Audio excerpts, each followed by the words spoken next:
Bon, donc il y aura 3 exposés dans cette soirée. Georges, qui va traiter le problème des répercussions sur l'eau, éventuellement d'une mine au Pays Basque. Voilà. Ensuite, il y aura Pascal qui vous fera un historique du port.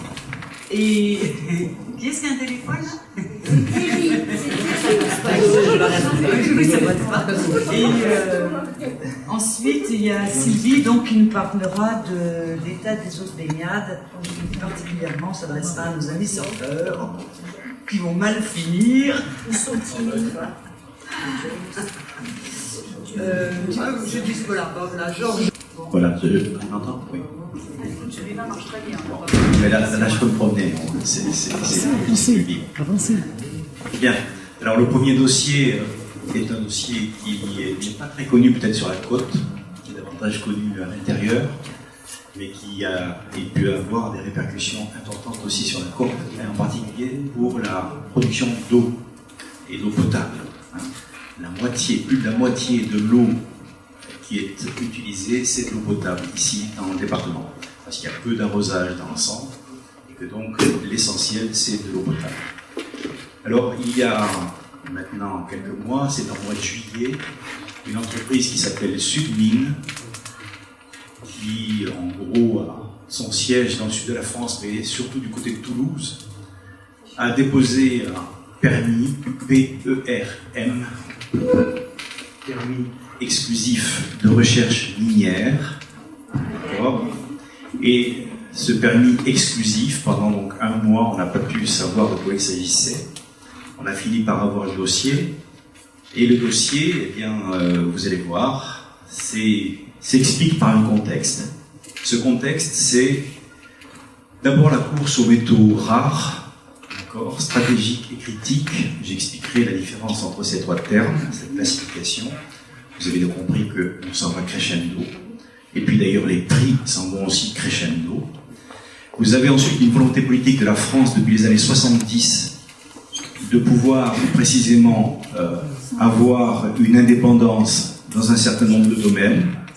Et aujourd'hui, c'est l'Europe qui pousse à fond la caisse par des mesures importantes, incitatives, y compris d'ailleurs financières, pour pouvoir retrouver des mines en Europe, et singulièrement sur les terres rares.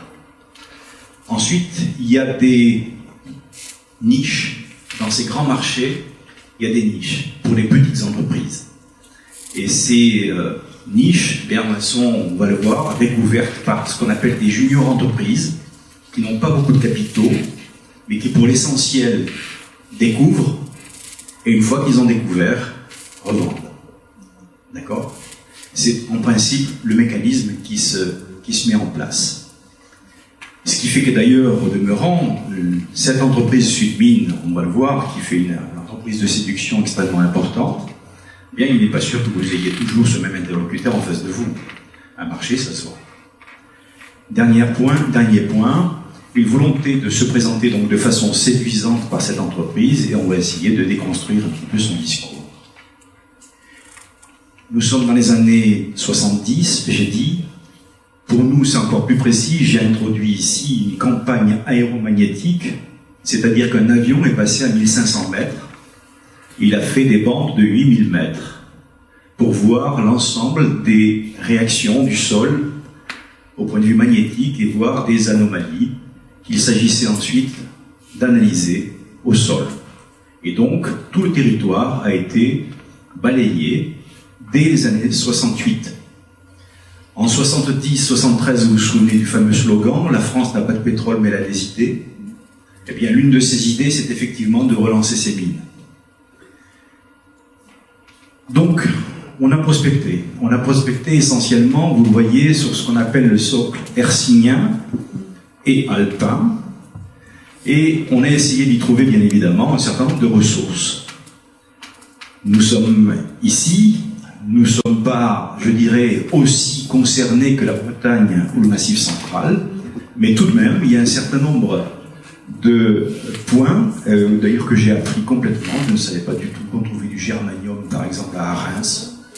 Voilà. Bon, donc, et donc, Une fois qu'on a fait cet inventaire, c'est l'État lui-même qui s'est tourné vers les entreprises pour leur proposer, d'accord, un travail déjà quasiment fait pour pouvoir ensuite exploiter.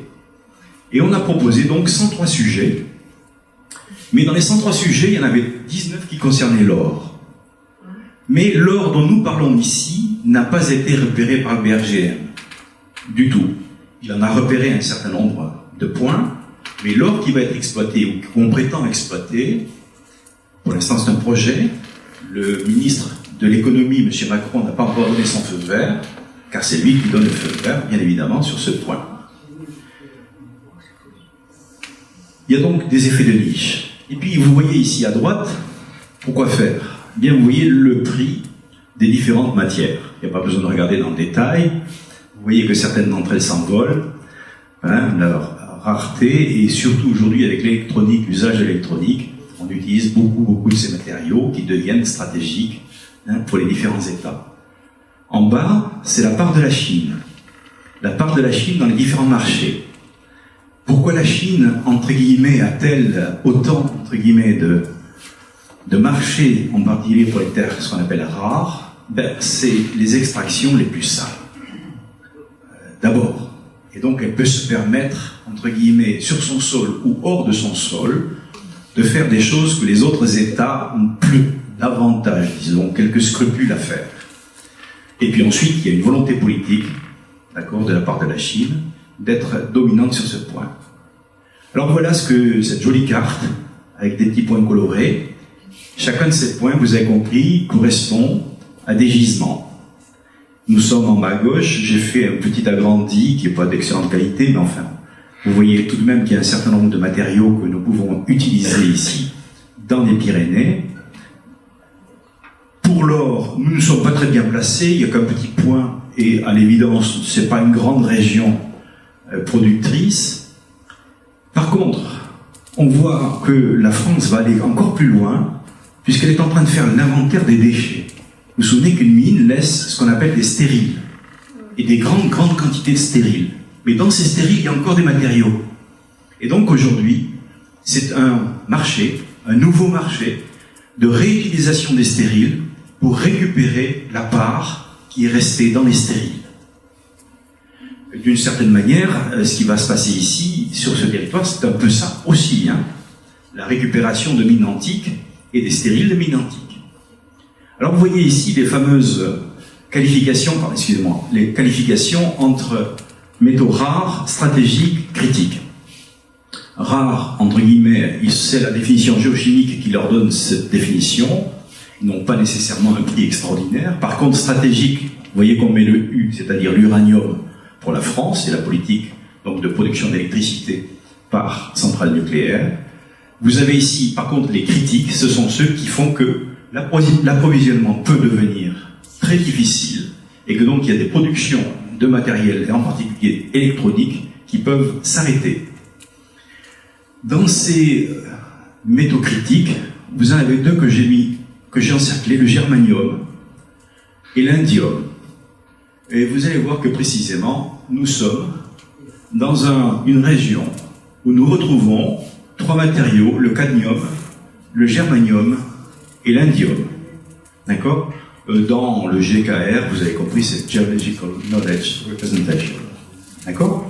Et donc, nous avons aujourd'hui, du côté d'Arens-Marsous, une production possible, potentielle, je ne sais pas si elle a été mise en place, de germanium.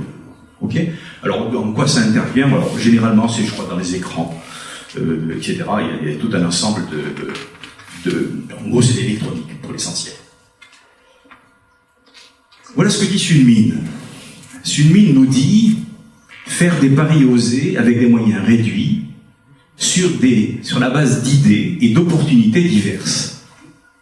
Bien. C'est la définition exacte de ce qu'on appelle une junior entreprise. Il n'y a pas beaucoup de capitaux. La première année, ils veulent dépenser simplement 78 000 €. Puis selon ce qu'on trouvera, on verra. Mais ce ne sont pas des sommes énormes. Et de qui est composé Sunmin ? Bien, je vois mes collègues professeurs ici, ce sont des profs. Ce sont des profs de la fac de Toulouse, qui sont, pour l'essentiel, tout se passe à Toulouse, ou à peu près. Ce sont des profs qui utilisent le travail d'un autre prof. En gros, c'est le CNRS, Madame Coé, qui travaille sur les mines de l'Antiquité.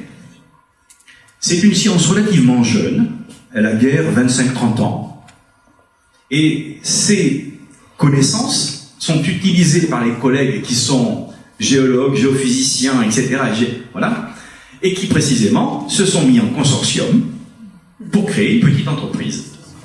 Vous y trouverez aussi des membres du BRGM, Bureau de recherche minière, hein, le G c'est géologique, merci. Voilà. Et donc tous ces gens-là travaillent en fait dans des entreprises publiques, d'accord, et ensuite vont risquer quelques sous et peut-être le jackpot. Si on trouve, alors on peut revendre et c'est un marché. Alors ils investissent pas simplement en France, ils investissent aussi, vous avez compris, à l'étranger et aussi dans les territoires français d'outre-mer. Nous mettrons un point d'honneur à un respect le plus strict possible des conséquences environnementales et sociales d'un projet. Je ne savais pas que l'honneur était encore une valeur du XXe siècle. Que je sache, on ne meurt plus pour l'honneur, aujourd'hui. Et je ne sache pas non plus qu'on soit dans une société de l'honneur, en aucune manière. C'est le code minier qui s'applique. Et le code minier est à peu près quelque chose que je peux qualifier d'un droit d'exception, dans la règle de la propriété privée. C'est un droit régalien, il est resté. Vous êtes propriétaire du sol et du sous-sol, mais pas du contenu du sous-sol. Et vous pouvez être exproprié si nécessaire. Vous serez indemnisé. Point. Le droit minier, en ce moment, est en train d'être réformé quasiment chaque année à coup de décret. Aucun vote. Ce sont les décrets qui modifient le code minier. Et c'est lui, bien à l'évidence, qui prévaudra. Alors, dans quel sens? Le discours officiel, c'est l'idée de tenir davantage en compte l'environnement, les populations, l'information, la transparence. En réalité, c'est que on veut que l'ensemble, on veut sécuriser juridiquement les investissements, c'est-à-dire qu'une fois que l'accord est donné, terminé, on ne peut plus revenir en arrière, et on a ramassé la totalité des objections possibles dans une durée extrêmement courte. Et ensuite, terminé, il n'y a plus d'objections possibles. Ce qui fait que nous nous agitons maintenant parce que nous savons qu'une fois qu'ils sont dans la place, c'est terminé, on ne peut plus rien faire. Les Bretons, si j'ai bien compris, je viens de lire sur leur site, le référé qu'ils ont essayé de faire a été rejeté. Vraisemblablement, sur le fond, ce sera exactement la même chose, et par conséquent, il faudra qu'ils acceptent des trous. On pourrait réinventer la chanson de Gainsbourg, et des petits trous. Ça va loin. Regardez s'ils vont loin. Comme ils ont vu que nous étions réactifs, eh bien, ils ont réagi à notre réaction. Et ils ont mis en ligne une pétition que vous pouvez signer pour les soutenir. Rien de moins. Regardez bien ça. Alors bon, vous voyez, on commence par le Pays Basque, d'accord, parmi d'autres richesses humaines et naturelles, recèle un patrimoine historique et minier méconnu, aujourd'hui inexploité, voire menacé. Mais par eux, jusqu'à présent, depuis l'Antiquité, il n'a pas bougé, ou quasiment pas bougé, de temps en temps il y a une maison, mais il est à peu près intact, depuis le IIe siècle avant Jésus-Christ. Intact. Et comme aujourd'hui il n'y a que des prairies, les trous se sont remplis d'arbres et on les voit de façon extraordinaire. Il suffit de prendre un tout petit peu de hauteur et vous voyez toutes les mines. Il y en a de partout. C'est truffé. Quand on sait ce que c'est. C'est ça le problème. Et puis un mensonge énorme. Dès le titre, regardez bien, demande, c'est une copie, demande de permis exclusif de recherche de mines, dit PERM de Cambo, pour or et substances connexes. Et ici on met rechercher exclusivement un éventuel gisement d'or libre superficiel. Cherche qui peut. Dès l'entrée, c'est faux. C'est faux. Ils sont là pour chercher, certes, de l'or, et à l'occasion, autre chose, non seulement de l'or détritique, c'est-à-dire qui a été amené par les alluvions, mais aussi peut-être de leur primaire s'ils en trouvent, et puis s'ils trouvent autre chose avec, eh bien, crachons pas dessus, en l'occurrence. Vous voyez la part des majors, elles sont mineures. 149 dans le monde. La part des juniors, plus de 3000. Et donc vous avez compris que ces effets d'aubaine, trouver la petite niche qui permet de trouver quelque chose qui puisse avoir de la valeur, voilà l'objet de Sudbury. Et que font les juniors? Eh bien, écoutez, c'est eux qui le disent, clairement. La plupart des entreprises exploratrices ne sont pas productrices. Et deuxième point, ils vendent leurs concessions une fois le gisement défini. C'est pas moi qui le dis, c'est eux qui le disent eux-mêmes. Donc on a compris que si par hasard la recherche et la découverte est fructueuse, eh bien, il faut s'attendre à ce qu'elle soit revendue. Voilà le fameux cercueil. Ce que j'appelle un cercueil, puisque ça en a l'allure, et c'est un moyen mnémotechnique pour retenir. Et désormais, entre nous, c'est devenu le cercueil. C'est la zone de recherche définie par le PERN. 11 communes, vous les voyez, Ustaritz, Jatsu, Alsou, La Ressort, Cambo, Itchassou, Espelette, Souraï, Ainoa, Sarre et Saint-Pé-sur-Nivelle. 11 communes, 126 km². Avec des communes plus ou moins concernées tout de même. Itchassou est très concerné. Car ici, vous avez, entre Cambo et Itchassou, ce qu'on appelle le camp de César, et qui est une anomalie géologique, en gros des détritus voilà, tertiaires, quaternaires, et qui font que précisément, on va le voir, la quasi-totalité des traces noires que vous voilà, ce sont des mines. Ce cercueil, il a cette particularité, c'est qu'il est extrêmement vascularisé. Je prends cette métaphore, mais elle est évidente. C'est bleu, et c'est, à l'évidence, on est dans le Piémont. On a un chevelu extrêmement dense, avec, j'ai séparé artificiellement par une ligne, la nivelle, le chevelu de la nivelle ici, et le chevelu de la Nive, l'une se déversant là-haut vers la Dour et l'autre ici vers la mer. Deux systèmes quand même assez différents, mais qui ont cette particularité, c'est que tout le territoire est complètement vascularisé. Le dossier du pétitionnaire reconnaît lui-même qu'il a une sensibilité très forte vis-à-vis du réseau hydrographique. Que vis-à-vis de la qualité de l'eau, la sensibilité est moyenne, on verra qu'ils sont assez optimistes, parce que le fait de soulever simplement de la terre, le fait de la turbidité de l'eau, d'avoir dans l'eau des particules en suspension, rend extrêmement difficile le fait de la rendre au point de vue sanitaire correcte. Pourquoi? Parce que ça se met dans les tuyaux, ça fait une couche imperméable, et qu'ensuite on est obligé d'augmenter les doses de chlore pour pouvoir, aller atteindre les bactéries qui se nichent dans cette pellicule. Et donc la turbidité, c'est pas rien. On sait très bien que quand la Nive ou la nivelle sont en crue, le pompage de l'eau s'arrête souvent, ils préfèrent arrêter, essayer de prendre les réserves pour avoir une eau de qualité. Sinon, ils ont des difficultés extrêmement importantes. Et on verra qu'il y a un système qui est assez fragile. Vous voyez ici l'ensemble des zones protégées. Alors qu'il s'agisse du vert clair, vert foncé ou jaune, peu importe, ce sont des zones qui, pour l'essentiel d'ailleurs, sont des ruisseaux ou des fleuves. Comment nommer la Nive? Ruisseau ou fleuve? Elle a atteint 1220 mètres cubes le 4 juillet 2014.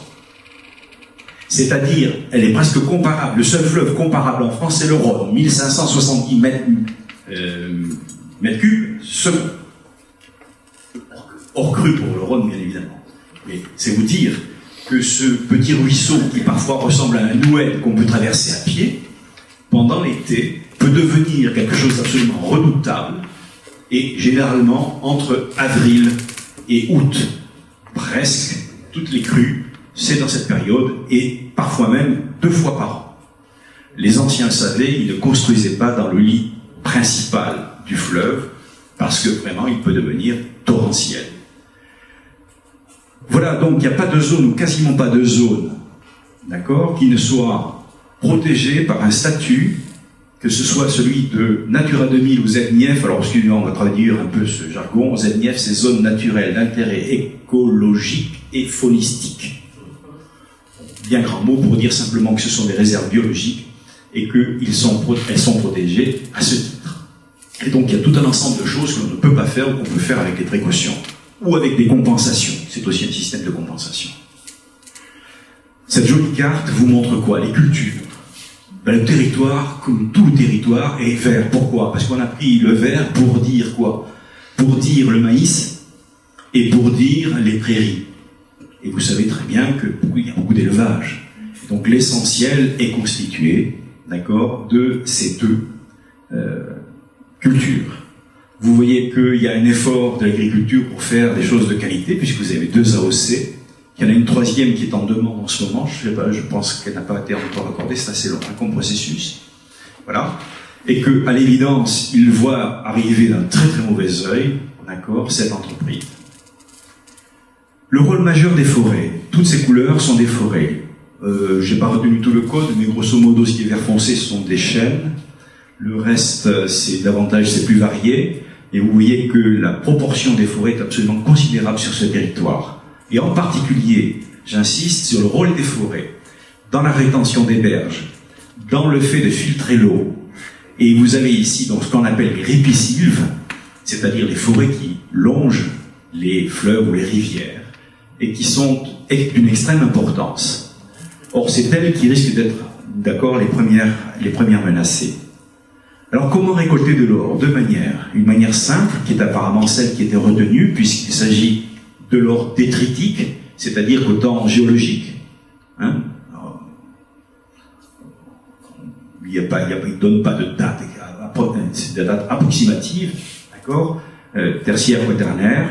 On voit des dépôts qui se sont faits, et donc on va avoir des alluvions, mais aussi ce qu'on appelle, alors j'ai appris du vocabulaire, les éluvions et les colluvions. Vous connaissiez tout ça? Moi je ne savais pas. J'ai appris, j'ai ouvert mon dictionnaire. Alors les colluvions, ben c'est tout simplement, d'accord, la terre ou les sédiments qui sont descendus d'une pente. Les éluvions, c'est l'ensemble des roches qui se sont décomposées sur place. Les alluvions, ce sont les sédiments qui ont été traînés parfois sur de très longues distances par l'eau, d'accord, la mer, très souvent. Et donc c'est dans l'ensemble de ces sédiments qu'on va trouver des tout petits morceaux d'or. Et on sait déjà, pour l'avoir analysé de près, qu'à leur forme, aux traces qu'ils portent, eh bien, on est capable de dire que, grosso modo, on évalue la distance d'environ 10 km du point source, c'est-à-dire de l'endroit où l'or était lié à la roche. Et donc, vous avez compris qu'on va chercher bien sûr l'or dans les sédiments, mais qu'on va chercher aussi, d'accord, un petit peu autour, et on sait déjà, hein, grosso modo, où on va trouver du quartz avec de l'or, voilà, et dans quelle strate à peu près. Et donc on sait, par exemple, du côté de l'Oursoukou, etc., c'est-à-dire de l'aéroport de Tchassou, etc., il y a des zones qui sont déjà répertoriées et dans lesquelles on va essayer de trouver de l'or, cette fois-ci primaire. Alors cet or-là, il n'est pas très compliqué à obtenir puisqu'on l'obtient de façon gravitaire. Hein. Je vous ai mis ici l'or, la densité c'est de 19,3 grammes par centimètre cube, c'est-à-dire 19,3 fois plus lourd que l'eau. Donc il suffit en gros de gratter la terre avec des engins, d'envoyer de l'eau, et puis de récolter de façon gravitaire par, d'accord, ici, la densité qui est extrêmement importante de l'or, est un dispositif déjà que les anciens, d'accord, connaissaient. Mais c'est extrêmement gourmand en eau. Ce tableau ici, ce n'est qu'un tableau approximatif pour de l'or en minerai. Alors je pense que ce procédé doit donner plus, il faut consommer davantage d'eau, c'est-à-dire ici près de 252 000 litres d'eau par kilo d'or, et donc il faut augmenter je pense qu'il faut diminuer par contre la dépense en CO2 ici pour avoir des équivalences, d'accord? Mais ce qui nous intéresse c'est l'eau, et cette eau bien évidemment elle est absolument nécessaire. Ils ont déjà dit qu'ils iraient la prendre au plus près, vraisemblablement dans l'eau de surface, mais qu'il serait obligé aussi de la relâcher.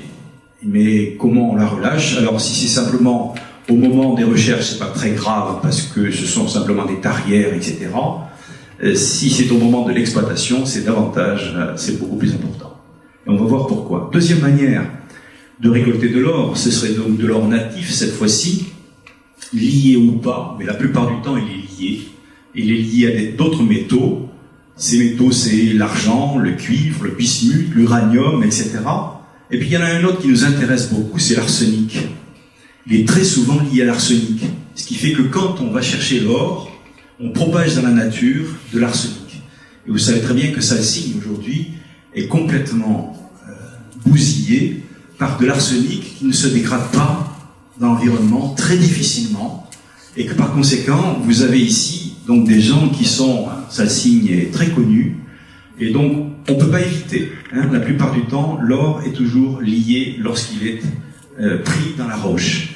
Il est rarement libre, c'est-à-dire seul. Maintenant, voyons l'Antiquité, puisque c'est d'elle dont nous parlons. Nous savons par Strabon, donc c'est juste après Jésus-Christ, que dans le 1er, 2e siècle avant Jésus-Christ, donc il parle, c'est un géographe grec qui vit quelque part du côté de la Turquie aujourd'hui, voilà, et qui nous dit que précisément il y avait un endroit très très riche qui était exploité par les Tarbelli à l'époque, et ces Tarbelli donc ont développé des techniques qui vraisemblablement ont ensuite été romanisées, c'est-à-dire organisées comme il faut, comme les grands ingénieurs qui étaient les Romains. Les Romains ont eu cette intelligence de laisser les coutumes de ceux qu'ils colonisaient. Ils ont été très influencés par les différents pays, mais ils inventent quelque chose d'important. Ce sont des ingénieurs, mais ils inventent le droit. Voilà. Et ces mines romanisées, on va le voir, sont très organisées. On dérive de l'eau en amont, très loin parfois, et on l'amène sur une crête, avec des différences de hauteur relativement minimes. Très souvent, il y a une retenue qui est faite sous la forme d'un lac, et puis on va creuser les alluvions, et on va lâcher l'eau de façon brutale, comme une chasse d'eau, et l'ensemble va être récolté ici, dans un système qu'on appelle un sluice, je ne sais pas si je prononce bien, S-L-U-I-C-E, sluice, je ne sais pas s'il y a une autre prononciation, et dans laquelle on va mettre souvent soit des végétaux, très fins, pour filtrer, soit, deuxième chose, des peaux d'animaux, pour précisément récolter l'or, qu'on va ensuite faire fondre, etc. Voilà le système, il est relativement simple, et donc à chaque fois, on a une forme qui est assez facilement reconnaissable. Voilà une mine qui a été facile à identifier, elle est dans le rapport de Madame Coé, et dès qu'on prend un géoportail et qu'on cherche une forme, c'est assez facile, puisqu'il y a déjà un nom, ça s'appelle Apertieco-Borda. On voit que c'est à Espelette, c'est d'ailleurs la limite entre Espelette et la Ressort, pile sur la frontière, entre les deux. C'est très facile à reconnaître parce qu'il y a des maisons et parce qu'il y a des carrefours. Et donc, il m'a été tout à fait facile de trouver, la voilà, là, ici, vous avez la Ressort, là, vous avez Espelette. Oh, n'ayez pas peur, il y en a partout. Il n'y a pas que là. J'ai pris celle-là parce qu'elle était dans le rapport de Madame Coé, c'est tout. Et parce qu'elle est assez archétypale. Je vous ai tracé un petit schéma. On amène l'eau par là-haut. Et d'ailleurs, je suppose même, j'ai mes hypothèses, que la route qui sert d'axe était un ancien canal romain qui amenait l'eau. Vous retrouvez des formes. Alors ça mesure à peu près 1 kilomètre. Hein, c'est grand, hein, 1 kilomètre à peu près. C'est creusé souvent en forme de U, quand on prend un altimètre et qu'on met ça en travers, on voit un U qui fait à peu près 8 mètres. On voit même une espèce de dimension type de 51 mètres de large qu'on retrouve à peu près partout. Une espèce de moyenne. Voilà. Voilà la même forme vue, excusez-moi, dans un autre sens, ici, je l'ai gardé, et vous voyez donc, voilà la route, vous l'avez là, voilà une forme, une alvéole, vous en avez une autre ici, vous en avez une autre ici, vous en avez une autre ici, c'est l'axe de symétrie. Je vous prends une vue plus élevée, je vous les ai traduits en blanc à Petjacoborda, voilà celle dont nous venons de parler, voilà la route, et vous voyez que de part et d'autre, en voilà une autre, une autre, une autre, une autre, une autre, une autre, une autre. Ce ne sont que des hypothèses, mais Madame Coé a déjà trouvé 44 sites. Elle nous demande d'ailleurs de continuer la prospection tant qu'à faire. Elle l'a faite par avion, et ça a été fait par un archéologue de Bordeaux, et par avion c'est extrêmement visible. Et aujourd'hui, avec la cartographie extrêmement précise que nous avons, je peux vous dire que c'est des choses qui se mettent en place de façon assez évidente. Alors les risques sur l'eau, deux risques, vous l'avez compris, les risques quantitatifs et les risques qualitatifs. Alors on nous allez dire, mais les risques quantitatifs ici, il pleut quand même beaucoup. C'est entre 1400, on va le voir, et 1600 millimètres d'eau, c'est-à-dire, vous avez compris, c'est énorme par mètre carré. Et pourtant, vous allez voir que nous sommes dans certaines périodes extrêmement pas loin de la rupture. Et en particulier en été. Donc, le problème de l'approvisionnement pendant ce qu'on appelle les étiages, c'est-à-dire le niveau très bas des rivières, tout à l'heure je vous ai dit, on dirait presque parfois des oueds en été. Le pompage de surface, on va le voir, qui se fait essentiellement dans la Nive, mais aussi dans la Nivelle. Puis ensuite, on passera aux nappes phréatiques, parce qu'on pompe beaucoup dans les nappes phréatiques. La quasi-totalité des villes a un ou plusieurs, d'accord, puis pour pomper. Et on pompe énormément. Au point de vue qualitatif, pollution structurelle, si c'est simplement de l'or obtenu par gravité, ce sera la turbidité qui sera structurelle, vraisemblablement. Alors on peut faire des bassins de rétention avec laisser déposer, mais à l'évidence, et d'ailleurs lui le voit très bien, si le chantier est ouvert et qu'il y a une crue, il est clair qu'il faut plier bagage parce que la crue, il faut la laisser passer. Et donc ça augmentera la turbidité de la crue, en l'occurrence. Les pollutions accidentelles, ça c'est plus fréquent qu'on ne dit, qu'on ne pense. Voilà donc les deux points qu'on va voir rapidement. D'abord l'eau de surface, deux grands ensembles, la Nive et la Nivelle. La Nive, c'est 888 km² de bassin versant. C'est énorme. Et vous vous souvenez que lors de dernières crues, il n'avait pas plu ici, quasiment pas, sur la côte. Mais par contre, dans la RPI, il avait plu. Et vous avez vu des trompes d'eau dévalées dans Bayonne et ailleurs, et qui ont été tout à fait spectaculaires. La Nive, elle, n'a pas du tout ce bassin versant, il est plus modeste, 236 km², mais vous voyez qu'elle aussi, d'ailleurs, peut devenir méchante, et vous savez très bien que parfois elle a tué, en été, lorsque les touristes sont dans les caravanes, et que les caravanes partent avec le flot, il y a eu, comme vous savez, il y a quelques années, des morts. Depuis, on a fait un bassin, plutôt un barrage, pour essayer de pallier à cette dangerosité de la Nive, qui pourtant est plus petite, de la Nivelle, qui est pourtant plus petite. Voilà, nous sommes dans le petit coin en bas à gauche, violet. Violet, regardez, la moyenne sur ce territoire a été calculée d'ailleurs par le PERM à 1468 mm, donc 1468 litres d'eau au mètre carré. Donc en principe, nous sommes un château d'eau. Le problème, c'est que cette eau, elle a cette particularité. En été, voilà, ici, Itchassou, en plein été, mois d'août. Là, on traverse à pied, sans problème, même un enfant peut traverser sans difficulté. Le 4 juillet 2014, à 11h36, voilà Saint-Jean-Pied-de-Port. Quand on regarde les débits des deux fleuves, qui ne sont pas du tout de même nature, je rappelle, la Nive, là-bas, elle est à 50 mètres cubes seconde, l'autre est à 8, en moyenne. Bon. Reste que vous voyez deux graphiques qui ont une même forme, et que vous avez 5 mois d'étiage, et que de plus en plus c'est 6 mois, presque 6 mois.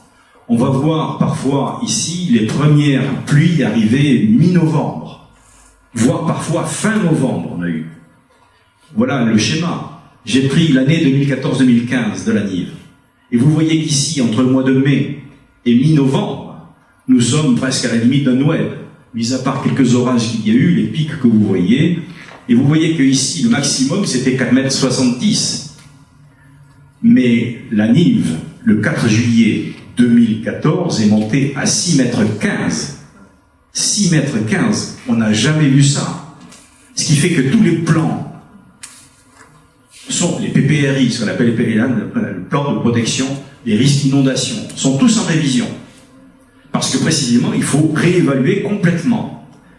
Donc nous avons un comportement des fleuves dans lequel les extrêmes sont de plus en plus fréquents, et de plus en plus bas, et de plus en plus hauts. Autrement dit, il ne faut pas calculer que des moyennes. On se trouve ici devant des phénomènes nouveaux, vraisemblablement liés au climat, on n'en sait rien, c'est une hypothèse. Alors voilà le SPUN. Le SPUN, c'est un peu très joli, je trouve. Alors maintenant, ils ont trouvé d'ailleurs un autre mot, l'Odyssée. Vous avez peut-être vu la publicité pour l'Odyssée, c'est plus joli. Mais bon, le SPUN, c'était le syndicat mixte de l'usine de la Nive. Vous voyez le nombre de communes, 26 communes au total, jusque dans les Landes. Vous avez 7 collectivités, 200 000 personnes qui sont desservies pour l'eau potable, et en été 400 000. C'est énorme, c'est extrêmement important. On capte et on prend à la Nive, au-dessus du seuil de Heitse, je prononce bien cette fois-ci, Heitse, merci. Je me suis fait taper dessus, Heitse. Heitse. J'ai l'impression que c'est pas très fixé quand même, la prononciation non plus. Hein. Et dans les cas, en gros, c'est l'arrêt de l'effet de la marée, et on pompe immédiatement au-dessus. Et on pompe beaucoup, puisque c'est entre 10 et 12 millions de mètres cubes. Ensuite, ça s'en va en Anglette, où c'est traité. Mais on va le voir que ce système est fragile parce qu'il y a peu de réserves. Très peu de réserves, 28 000 mètres cubes de réserves. Or, donc, le SPUN, depuis quelques années, essaye de trouver des solidarités entre les systèmes. La première solidarité, ils sont allés la chercher à Ondre, dans les Landes. Parce que Ondre pompe dans la nappe phréatique des Landes, qui n'est pas la même, d'ailleurs, que la nôtre ici. La nôtre, en gros, s'arrête à la Douvre. Hein, il y en a une autre derrière, celle dans laquelle, d'ailleurs, au demeurant, celle-là va taper, etc. Alors, Ondre vient nous porter secours, et nous leur portons secours aussi réciproquement. Puis il y a un deuxième lien qui est en train d'être fait, je ne sais pas s'il est terminé, mais je crois qu'il est en train de s'achever, avec les agglomérations du Sud Pays Basque, d'accord, qui est en train d'être fait pour essayer de solidariser ce système qui est extrêmement fragile. Voilà les consommations d'eau au mois d'août, d'accord. Le 10 août 2014, 34 000, alors que la moyenne est normalement de 21 000. Et vous voyez du côté de Ondre aussi, d'accord, la moyenne était de 5 000 mètres cubes, et là on est à plus de presque 10 000, d'accord. Vous êtes au mois d'août, vous êtes au pic, d'accord, de la consommation, et au plus bas de tous les fleuves. Or, on pompe dans l'eau de surface. Regardez un peu les consommations, simplement ici, vous voyez que Biarritz, 2 300 000 mètres cubes, d'accord, Anglette, 2 700 000, et puis, etc. Donc ce système est fragile, et vous voyez que 28 000 mètres cubes, ça ne représente que 12 heures en été. Ça veut dire que la moindre anicroche, la moindre difficulté dans la rupture d'approvisionnement, on se trouve devant un système de crise, qui est en crise. Et les nappes phréatiques des Landes ou du sud du territoire ne pourront pas pallier à de telles quantités et très longtemps. Nous avons interrogé le SPUN s'il est consulté sur le projet mine, mais il ne sera pas. Il donnera un avis défavorable et vous comprenez pourquoi. Maintenant, les nappes phréatiques, voilà, notre nappe, il n'y en a qu'une vraie, grande, énorme. Vous la voyez, elle fait 2094 km², Ça suit à peu près la Dour, la Bidouze, etc. Hein, elle a une forme très particulière. Vous voyez que les langues n'y sont pas comprises, sauf quelques éléments ici. Vous voyez ici une petite nappe secondaire alluviale depuis Cambo. Voilà. Et puis c'est tout. Pour l'essentiel, c'est une seule et même nappe. Or, tout le monde va taper là-dedans. Et vous voyez deux jolies cartes. La première du haut, qui est l'IDPR, traduction pour faire simple, c'est le degré d'imperméabilité. Plus on va vers le bleu, plus c'est imperméable. Plus on va vers le jaune et le rouge, plus c'est perméable. Alors comme ça, de loin, on voit que du bleu. Sauf que toutes les rivières, toutes, sans exception, sont en jaune ou rouge. C'est-à-dire que tous les lits de rivières sont des endroits où vous avez une nappe phréatique qui est affleurante. Ce qui est confirmé ici, ce qu'on appelle des inondations dans les sédiments, ce sont les endroits exacts de contact direct de la nappe phréatique avec l'extérieur. C'est-à-dire intérêt et aussi risque. L'intérêt, c'est que les rivières et les fleuves sont maintenus dans leur débit par les nappes qui les approvisionnent, mais réciproquement, toutes les pollutions superficielles rentreront directement dans les nappes. Voilà ce qu'on tape dans les nappes. Cambo, 600 000 m3. En plus de ce qui est donné, bien sûr, en eau par le SMUN. Hein. Ça, c'est le complément. Itchassou, 2 700 000. La ressort, plus d'1 million de mètres cubes à chaque fois. Je ne vais pas continuer. Vous avez donc compris que ces nappes phréatiques sont très sollicitées. Beaucoup de communes ont leur forage. Elles viennent en renfort de sécurité du SMUN et elles sont très exposées aux activités dites anthropiques. Elles sont donc très liées aux cours d'eau. Donc ça veut dire que si une année nous avons des cours d'eau qui sont extrêmement bas, nous ne sommes pas, et il y a eu des moments de sécheresse même parfois en plein hiver, ici, il y a 2-3 ans, d'accord, il n'y a pas eu de pluie du tout pendant plusieurs mois. Alors on s'en est pas tellement rendu compte parce qu'il faisait plus froid et qu'il y avait 3 gouttes de temps en temps, mais les nappes ne se reconstituaient pas parce que ce sont des nappes très superficielles. Il y a 10 niveaux pour définir les nappes. Elles sont toutes au niveau 1 ou 2. C'est-à-dire vraiment très très superficielles et la plupart du temps des nappes alluviales. La conclusion, c'est que ça nous paraît être un risque complètement inutile. J'ai des citations de Sudmine. Voilà, un projet économique et créateur d'emplois, il n'y en aura pas. Il y aura simplement de la sous-traitance qui sera faite certainement avec une entreprise, oui, pour pouvoir valoriser le sable, la pierre, et donc pour la construction. Ça oui, ça, à l'évidence. Mais pour le reste, l'intérêt pour le Pays Basque et la France, que sais-je, n'est-ce pas, pas loin, écoutez, on verra. C'est d'abord une entreprise que je sache qui a pour but de faire, comme toute entreprise, du bénéfice. Oui, c'est tout. Et puis, leurs promesses, vous les connaissez, j'ai mis un petit sein avec une auréole, voilà. Je mets un point d'honneur à, écoutez, les promesses n'engagent que ceux qui y croient. Nous, personnellement, nous n'y croyons pas. Le Pays Basque a d'autres atouts et qu'il ne doit pas cacher.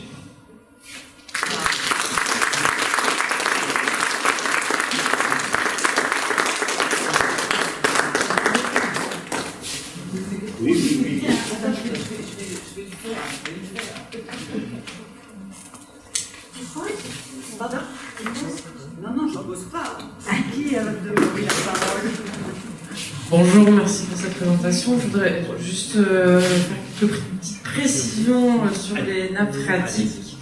Voilà, parce qu'on parle beaucoup de nappes phréatiques, mais c'est simplement la première nappe qui se situe dans le sous-sol. Et après, il y a différents types de nappes selon les terrains. Voilà, je vais juste rajouter ça au niveau des nappes alluviales, nappes phréatiques et ce genre de choses. Après, elles sont toutes libres. Les nappes phréatiques sont libres, oui, elles sont pas captives. Elles sont libres. Effectivement. On est d'accord. Oui, on est d'accord. Elles ne sont pas protégées par un château. Voilà, ce ne sont pas des nappes captives. Voilà. Et leur profondeur? Les nappes phréatiques, ça dépend des terrains. Donnez-moi les plus profonds. Ça dépend des terrains en dehors. Donnez-moi les plus profonds. Je n'ai pas les chiffres en tête, excusez-moi. On est en dizaines de mètres, pas plus. D'accord. Pour le germanium, je me suis vite fait renseigner sur mon iPhone et j'ai vu que c'était utilisé pour notamment les panneaux photovoltaïques. Voilà, donc et qu'il n'était non soluble dans l'eau. Voilà, et c'est juste une remarque, hein, c'est pas voilà. Et je sais également que justement pendant les étiages, il y a des priorités qui sont faites via l'Europe. Par rapport aux priorités pour les captages. Donc la première, c'est le captage d'eau potable. Ensuite, c'est pour l'irrigation. Et ensuite, c'est pour l'industrialisation. Mais voilà. Sur tous les sites, vous ne trouverez jamais les chiffres concernant l'agriculture et concernant l'industrie. Mais en cas de sécheresse, où le préfet intervient, il y a des priorités qui sont mises en place. À l'évidence. Mais je fais simplement cette remarque. Nous ne pouvons déduire les quantités qu'utilisent l'agriculture et l'industrie que par les sommes que l'agence Adour-Garonne reçoit. Autrement dit, jusqu'à présent, j'ai fouillé de partout, nous sommes incapables d'avoir les chiffres de la consommation agricole et industrielle. Agricole, elle n'est pas très élevée dans la région, puisqu'on sait très bien qu'on arrose peu. Dès qu'on arrive dans les Landes, par contre, c'est autre chose. Hein. C'est énorme, la consommation landaise. Hein. D'ailleurs, il suffit de se balader dans les Landes pour s'en apercevoir. Ici, dans le Piémont, pas beaucoup. Oh, c'est pas le même cas. Voilà. Par contre, il y a de la consommation industrielle. Là encore, pas tellement, parce que nous ne sommes pas une région très industrialisée. C'est tout à fait vrai. Mais je trouve assez symptomatique de ne jamais trouver ces chiffres, ni ceux de l'agriculture, ni ceux de l'industrie. Après, voilà, à nous de se renseigner peut-être dans ces agences Adour-Garonne qui nous mettent à disposition dans les mairies et les préfectures. Voilà, juste ce que je comprenais pas, c'est pourquoi le SMUN ne serait pas consulté, parce qu'ils vont devoir faire des dossiers administratifs comme loi sur l'eau, des dossiers impact environnement. Et donc normalement, ils doivent être consultés vu que ça doit être dans le périmètre de captage d'eau potable du Staritz, dans les périmètres de protection. Alors là, la visite a été faite par Patricia. Jusqu'à présent, ils n'ont pas été consultés, mais de toute façon, il y aura enquête publique. Voilà. De toute façon, donc à ce moment-là, ils seront consultés. Je ne sais pas parce que. Sauf s'ils reçoivent une injonction du préfet qui leur demande point. On voit très souvent, ça c'est une conversation privée. Lorsque arrive l'enquête publique, on verra, et à la limite, je peux prendre un pari si vous voulez bien, on ira prendre un pot ensemble. Okay. C'est commercial, ça vous verrez que le discours tenu par le SMUN, lorsque l'enquête publique arrivera, si elle arrive, on verra qu'il ne sera peut-être pas nécessairement celui-là. Mais justement, les enquêtes publiques, pour avoir travaillé sur des dossiers loi sur l'eau, je sais qu'il faut vraiment faire attention aux affichages aux mairies qui sont obligatoires et qui invitent les citoyens à fréquenter ces enquêtes. Et c'est à chacun de s'engager à ces moments-là, lors des enquêtes publiques, justement pour mettre notre poids là-dessus. Oui, tout à fait. Voilà, c'est à peu près ce que je voulais dire. Vous n'avez pas regardé l'Indium, parce que j'ai regardé. Si, j'ai regardé l'Indium, j'ai marqué sur un petit bout de papier. Il me semble qu'il y en a un qui est un semi-conducteur et qui sert pour les transistors, etc. Et le germanium, moi j'ai regardé, c'était pour les panneaux photovoltaïques, entre autres. Ouais. Et la plupart du temps, c'est presque toujours des produits électroniques. Ouais. Donc ça va aussi dans la politique environnementale des panneaux photovoltaïques. Après, ce n'est pas soluble dans l'eau. Donc ce qui revient de la turbidité, la turbidité se gère par décantation. Et non pas... pendant la turbidité, effectivement, on coupe l'arrivage d'eau potable. On attend décantation et Mais vous avez vu les quantités d'eau, vous voyez le type de bassin de décantation qu'il faudra. Oui, effectivement, c'est pour ça qu'ils arrêtent les pompages pendant les turbidités. Mais après, effectivement, il y aura, faut affaire à suivre. Pendant les orages aussi. Pendant les orages, ils sont habitués, je crois, au SMUN de gérer ça. J'ai travaillé aussi pendant les crues de 2014, et je sais qu'il y a eu des réserves qui ont été faites. Et voilà. Après, je ne suis pas dans tous les tuyaux non plus. Je ne sais pas. Je ne sais pas ce qui se passe, mais chacun se renseigner. Voilà. Ils ont fait des efforts pour essayer de consolider quand même le système qui était franchement très très fragile. Il est un petit peu moins, mais à ma connaissance, pour avoir lu leur littérature, c'est pas encore gagné. Je pense qu'ils vont devoir faire d'autres liens de solidarité pour pouvoir permettre au système de tenir le coup. Parce que si ça arrive en plus en plein été, avec quelque chose d'un peu sévère, avec une bêtise, ça arrive, c'est assez souvent d'ailleurs dans les transports. Étonnamment, on n'y pense pas, mais quand il y a des process avec des produits chimiques, etc., c'est assez souvent pendant les transports ou des ruptures de barrages qui se font de façon accidentelle, ou simplement de l'eau qui tombe et ça déborde. Ça, on a l'habitude avec les déchets. Nous savons très très bien que les grandes structures, lorsqu'il pleut beaucoup, ça lâche beaucoup de jus.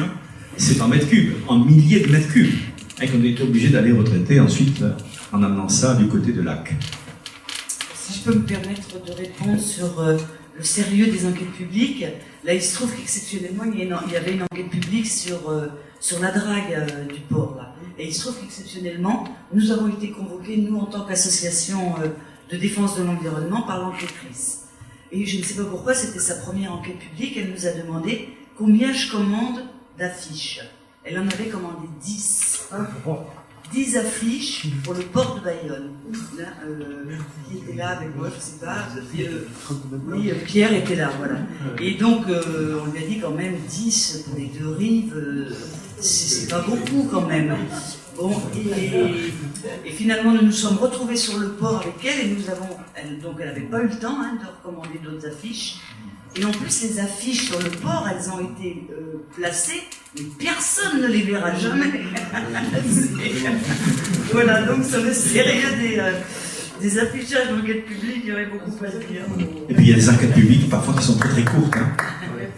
Vous avez des enquêtes publiques des fois qui peuvent durer que 15 jours. Voilà. Et parfois uniquement par Internet. Elle la mérite tous les jours. Donc il faut être hyper réactif. Il y a d'autres questions? Les mineurs là-bas. Voilà, on se présente rapido ici. On a créé la sauce suite à quelques réunions publiques qui ont eu lieu. On a trouvé indispensable de la créer pour informer les gens qui sont absolument pas au courant. Ça se voit ici ce soir. Et donc du coup, qui croient que ça va pas se réaliser. Et donc du coup, on a créé cette sauce qui s'appelle Stommineace. Voilà, tout à fait. Stommineace. Donc suite à quelques réunions publiques, on en a fait une à Cambo qui a bien fonctionné, avec un affichage, banderole, etc. Donc je pense que les prochaines fois, il risque d'y avoir une réunion sur chaîne télé, SMP. On va commencer maintenant à mettre des urnes, etc. On a des affiches qu'on a amenées d'Iron aujourd'hui. Donc voilà, on commence à avoir des pégates, des collants, etc.